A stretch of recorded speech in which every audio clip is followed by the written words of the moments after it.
Our first speaker is Annette Foster, who graduated in '74. She was here about the same time I was. And she is now a private consultant, I guess is the right way to say it. But she's going to talk to us a bit about what's been going on in implementing technology. All right. So it's an honor to be here to speak to y'all. I am a practitioner, not a researcher, and the items in my talk are things from observations from my career. Let's see if I can use the technology. So I have spent 40 years in this field, and I've spent most of it in implementing technology in businesses. And the question that I'm always asking is, are we delivering the business value from the technology in a timely and efficient manner? There are two experiences that I had in my career that shaped a lot of the thoughts in this talk. So the first one was that in 1999 I went to a bleeding edge e-commerce startup firm. They had written a platform to write web applications, and so many customers asked them to write e-commerce applications that they said, hey, let's create some packages. That evolved into 12 B2B e-commerce modules that deeply integrated to enterprise systems such as SAP and JD Edwards, using their business rules and very significantly their pricing modules. I was the director of professional services, so I was in charge of all the implementations in the client companies. So we had teams, we went out and did implementations. The fastest one we ever did was 15 days. And like clockwork, we delivered implementations of usually 2 to sometimes 3 modules in 3 to 4 months' time. We had repeated success over and over, and the model that I'm going to share with you in the talk comes from that experience. Our goal, very clearly stated by our management, was great references. We absolutely had to deliver the business value that the customer wanted from the system. And our motivation was stock options. We were going to be fabulously wealthy, which would have enabled me to make a giant contribution to the Toolsmith Fund, but unfortunately that did not happen. That's another talk. In contrast to that 4-year experience, what I see going on out in the world is that projects take way too long and the outcome is less than optimal in delivering the business value. I think we've created some of these problems, and the good news is I think we can fix some of them. These are the problems we're going to talk about. The first one is IT folks don't know the business. I go to about 3 or 4 professional associations in this area, and over the CIOs and the CTOs talk about that the success for an implementation project is folks understanding the business. Over and over and over again, I hear from all my IT friends and colleagues that they are not interested in the business.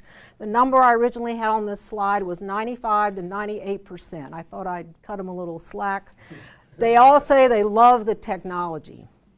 So I want you to think about something. Let's say you were sick, very sick, and you went to a doctor. Would you entrust yourself to a doctor who was enthralled with the treatments that he was giving you, but he didn't care if you got well? That's what we're doing. It's interesting to me where technology and business intersect is what excites me about this profession. And it's fascinating to me that people don't seem to understand that technology does not exist for itself. It's there to solve a problem. And in the type of work that I do, we're not creating technology, we're usually creating a business process that is supported by the technology. I think understanding the business results in better things throughout the project. So I was a project manager and analyst on a project to create a web application for the Veterans Administration to present preventive medicine information to veterans. So a veteran would go online, you'd put in your age and your gender and a little bit of demographic information, and up would pop this list of things that you might want to be doing for wellness and things that would be good for you to talk to your doctor about in your next yearly physical. I thought that this was a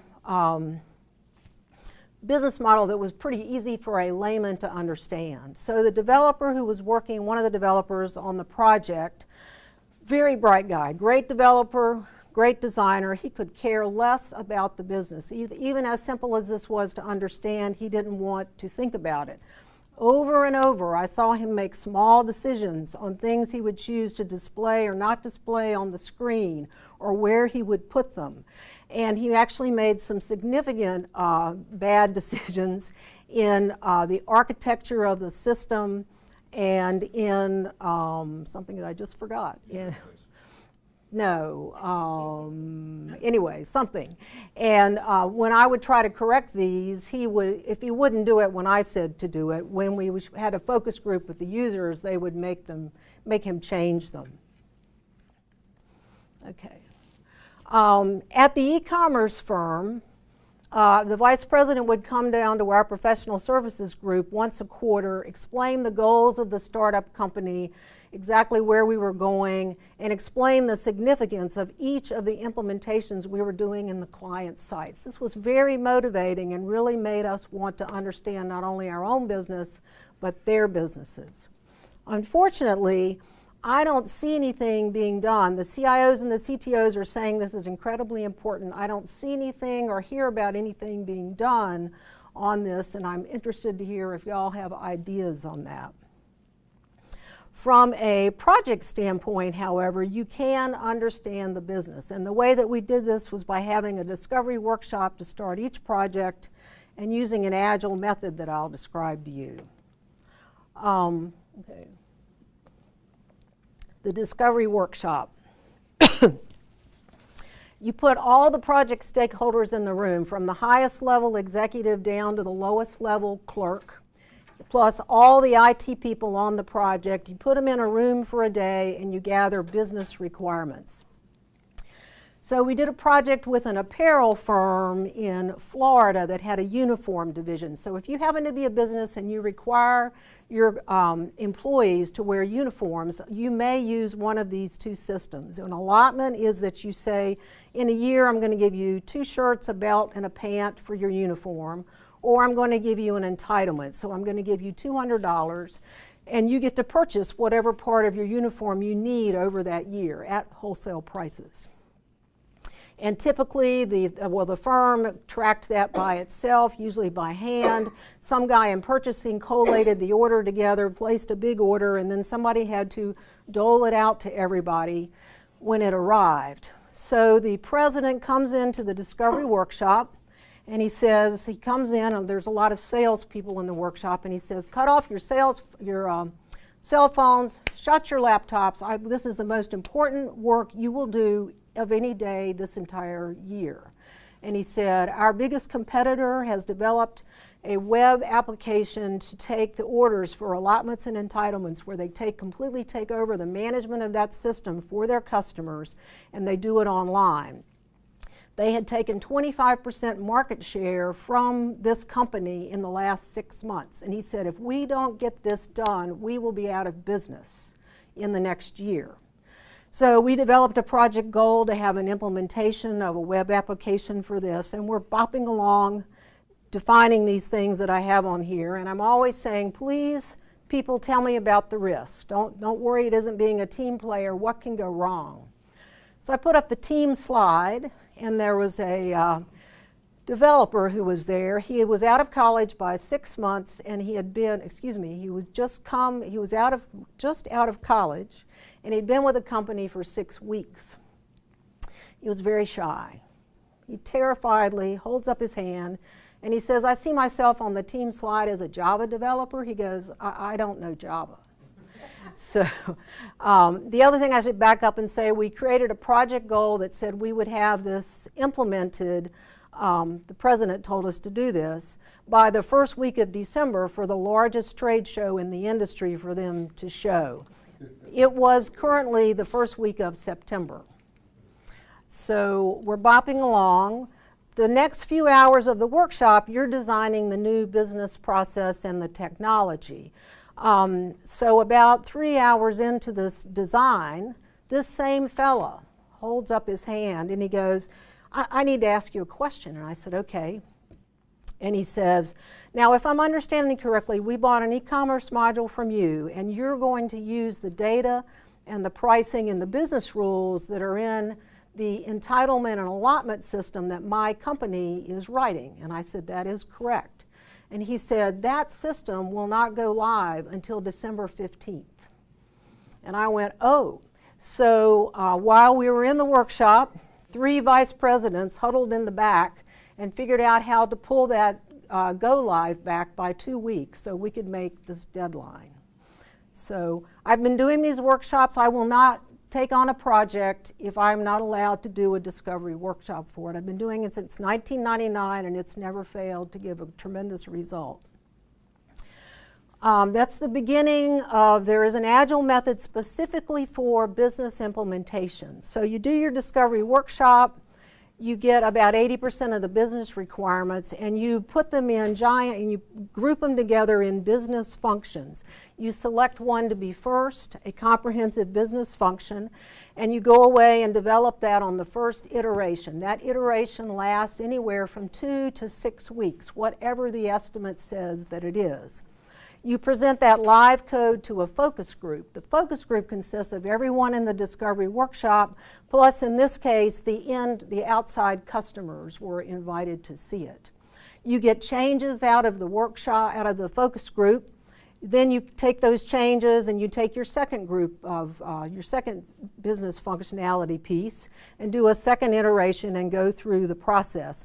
You can have anywhere from 1 to 4 iterations, and the project should be, the sweet spot's 3 to 6 months. If it's longer than 9 months, you need to break it into 2 separate projects.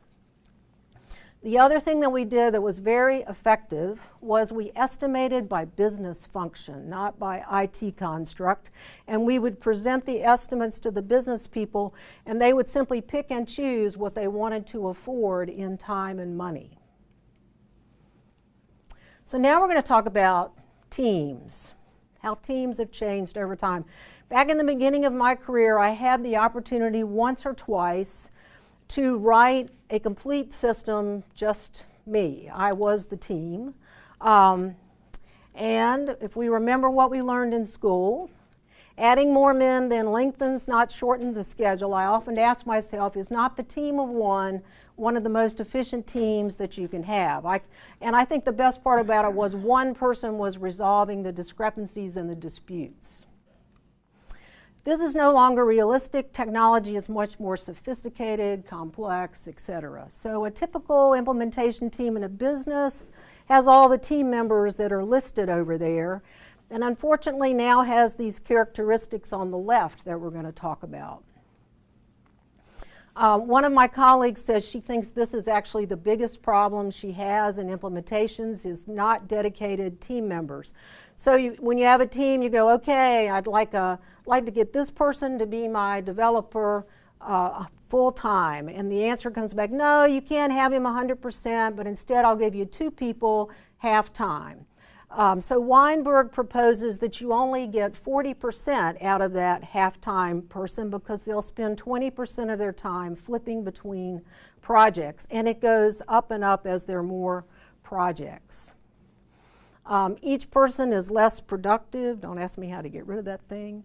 It increases the team size, and what does that do? It slows down the project. So try to change the culture. Try a pilot in your organization to see if you can actually do the work faster. The second story that I'm going to tell you is about business process reengineering. So I worked for Duke University and we were doing business process reengineering.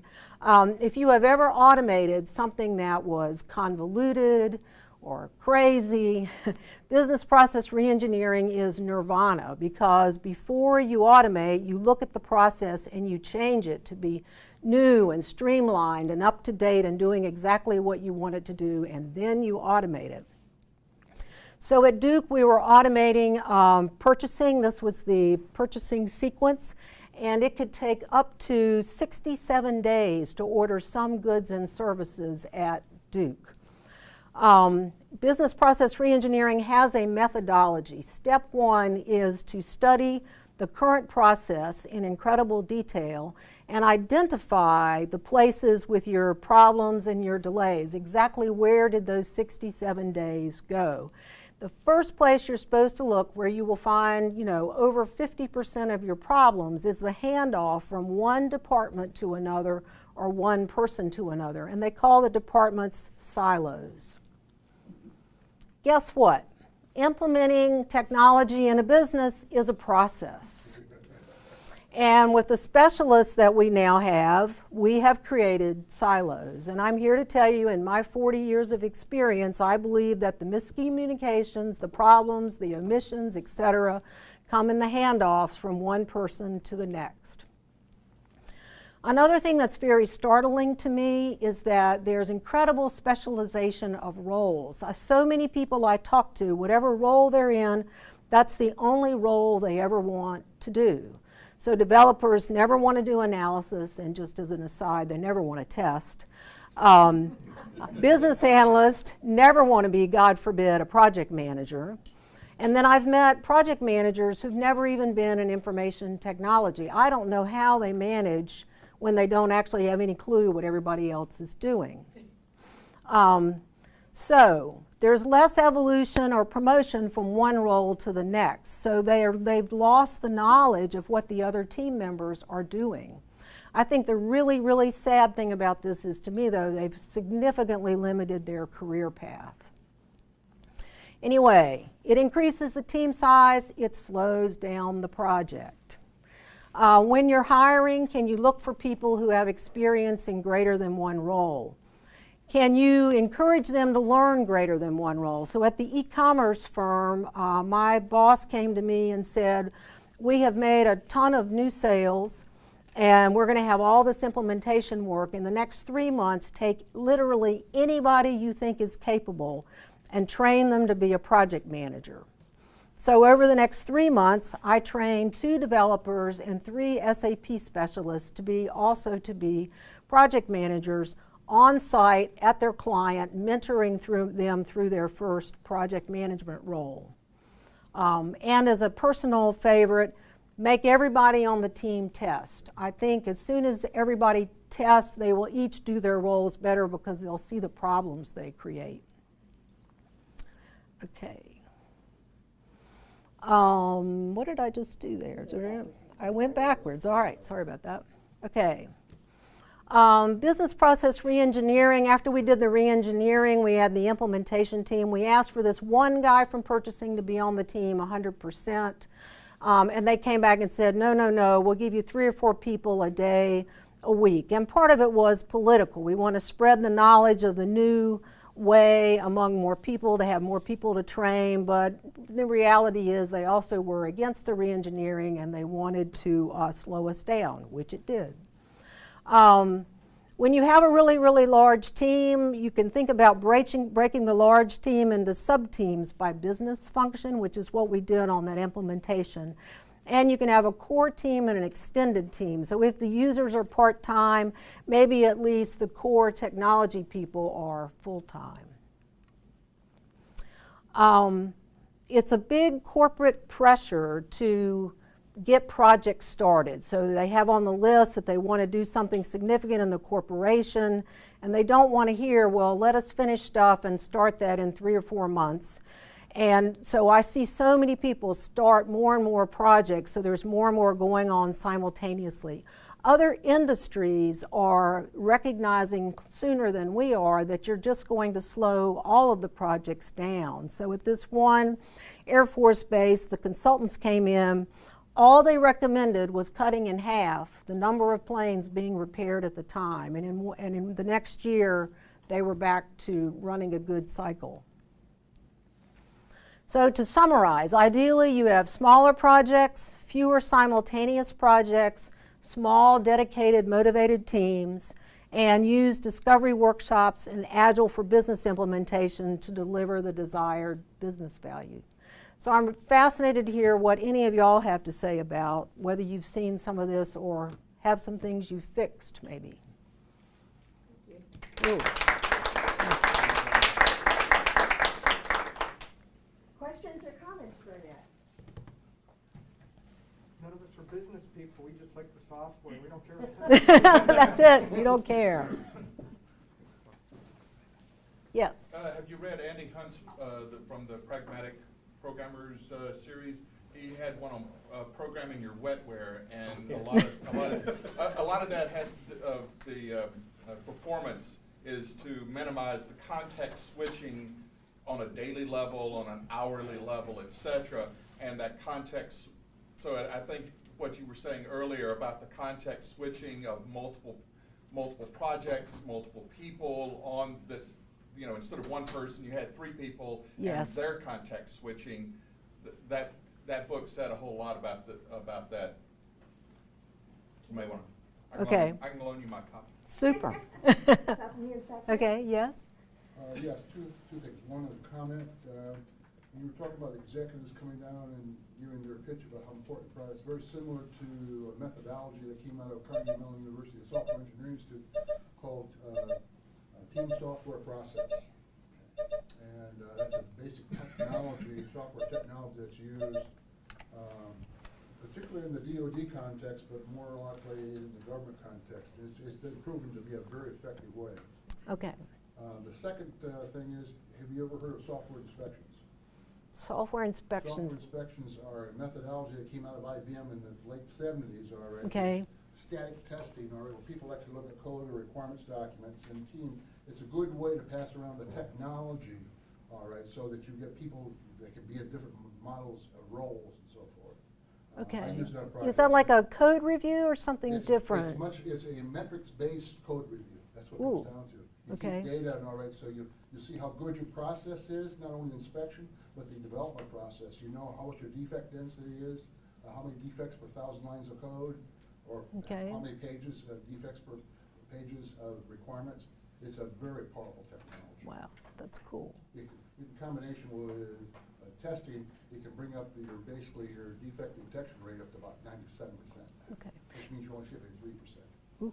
Have you all ever heard of a discovery workshop or a construct like that? Where did it come from? I've learned it and I use it and I don't know where it came from. Possibly IBM, maybe in the 80s or something? Don't know. Nah, I doubt it. Doubt it. Can we assume you've already Googled it? So Yes, I have Googled it to know. They may have called it something different wherever it originated. So, yes? Actually, the organization that was the first one that I know of that actually brought people together was GE under Welsh, so it might have come from there. Ah, okay. Very similar to the team software process out of the Software Engineering Institute in Pittsburgh, which is associated with Carnegie Mellon University. Ooh, okay. I saw a hand out there. It strikes me that one of the issues in the discovery workshop success would be whether the customer actually understands what he wants. Yeah. Oh, oh, I'm so glad you asked that. I had a client once was the American Board of Pediatrics, and so I changed all my analogies in my talk to medical ones. One of the things I firmly believe about being an information technology people, especially like being the business analyst, they do not have to know perfectly what they want. They come and they tell you their symptoms and what is their desired outcome, and it is your job to interpret that and put in the technical, but also help them resolve differences among themselves and come out with a better solution than they would by themselves. Yes. would you be willing to give this presentation at the local Agile RTP? Sure, sure. Now, this is not the method that 98% of the world is doing. No, but the dev workshop is something that I think the Agile folks probably need to hear. Yep. Okay, that'd be great. Yes? In a longer term project where you are going to have staff rolling in and out, and you're stuck with it, have you developed methods for transferring ownership of the project from the outgoing front end teams to the back end? So give me an example of who's rolling in and out. The examples that we were working with were the training analysts Yes. and the teachers on the front end doing requirements definition, and the development staff at the back end. Okay, so I'm going to say in the pure model that I was using in the e-commerce firm, those of us team members, being myself, the project manager, analysts, developers, etc., we would train the users and they would train them. I've done models like you're saying, and I think it's when it's in a bigger team and a larger project, you do knowledge transfer sessions, and I've designed and written some of those for some of the projects I've written on, where you try to do like a mind dump and hand it over to them. It's the best I know. Okay. There are also tools you can use, a knowledge database that when you have large team and people come in and out, you can have tools to help you capture that. Yes. And what I This use is more of an emotional problem than a knowledge problem in terms of ownership of the project Yes. and commitment to success throughout. Yes. I was getting to that. And from the emotional standpoint, those who are leaving, if it's not for performance reason that you want to kick them out, actually they're leaving to a better place, meaning that a new project or a new client. Yes. And they want to leave quickly. And the problem is that they don't leave enough knowledge for the guys who's going to come and pick it up. Right. So we built in a system that the faster you can transfer the knowledge, the faster you can leave. There's incentive. They figure out the whole system, and they have a study group, and they'll just get it done. Yes. And then there are the companies that had people training the people so that they could fire them. That's That's it. the that's the case for mentoring. That's right. And I should give kudos to Erwin Danziger for his wonderful systems analysis class a long time ago. Erwin, can you stay? B2B e-commerce modules that deeply integrated to enterprise systems such as SAP and JD Edwards, using their business rules and very significantly their pricing modules. I was the director of professional services, so I was in charge of all the implementations in the client companies. So we had teams, we went out and did implementations. The fastest one we ever did was 15 days. And like clockwork, we delivered implementations of usually 2 to sometimes 3 modules in 3 to 4 months' time. We had repeated success over and over, and the model that I'm going to share with you in the talk comes from that experience. Our goal, very clearly stated by our management, was great references. We absolutely had to deliver the business value that the customer wanted from the system. And our motivation was stock options. We were going to be fabulously wealthy, which would have enabled me to make a giant contribution to the Toolsmith Fund, but unfortunately that did not happen. That's another talk. In contrast to that 4-year experience, what I see going on out in the world is that projects take way too long and the outcome is less than optimal in delivering the business value. I think we've created some of these problems, and the good news is I think we can fix some of them. These are the problems we're going to talk about. The first one is IT folks don't know the business. I go to about 3 or 4 professional associations in this area, and over the CIOs and the CTOs talk about that the success for an implementation project is folks understanding the business. Over and over and over again, I hear from all my IT friends and colleagues that they... Our first speaker is Annette Foster, who graduated in '74. She was here about the same time I was. And she is now a private consultant, I guess is the right way to say it. But she's going to talk to us a bit about what's been going on in implementing technology. All right. So it's an honor to be here to speak to y'all. I am a practitioner, not a researcher, and the items in my talk are things from observations from my career. Let's see if I can use the technology. So I have spent 40 years in this field, and I've spent most of it in implementing technology in businesses. And the question that I'm always asking is, are we delivering the business value from the technology in a timely and efficient manner? There are 2 experiences that I had in my career that shaped a lot of the thoughts in this talk. So the first one was that in 1999 I went to a bleeding edge e-commerce startup firm. They had written a platform to write web applications, and so many customers asked them to write e-commerce applications that they said, hey, let's create some packages. That evolved into 12